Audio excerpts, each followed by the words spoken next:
the white sailors appeared more malignant than the wildest beast. In the hearts and minds of the people of BB-Men, the invaders were. Every few minutes that passed, cries were heard as a result of the punishment of a dozen lashes for some misdemeanor.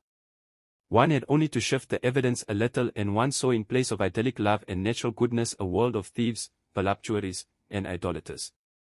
All these visitors, perhaps intruders is a better word, were going to make separate contributions to the transformation of the village of BB-Men, whether by firearms, disease, or alcohol, or by imposing an alien code of laws and morals that had nothing to do with the slow, natural rhythm of life on the island as it had been lived up till then. The people of BB-Men were soon to understand the true meaning of abundance, moderation, and nothing, between lethargy, energy, and death. For the rest, it was an excellent landfall. The crew netted enormous quantities of fish in the bay, and there were giant oysters and other shellfish to be found on the rocks as well.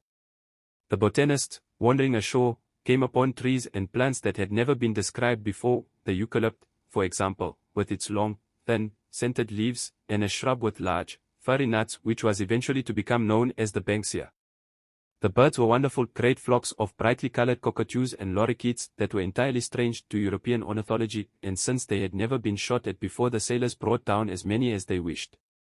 Sometimes the foraging parties caught glimpses of queer elusive animals, a quadruped about the size of a rabbit, a much larger beast that fed on grass and resembled a stag, another that looked like a wolf, and still another that seemed to be some sort of a polecat or a weasel, but none of these creatures lingered in sight long enough to be described or drawn. Thus this early contact between the white-skinned sailors and the dark islanders, this first real shock of recognition, was a momentous occasion, a sharp and irrevocable turn in the history of BB-Men which is only but a dot in the vast Atlantic Ocean.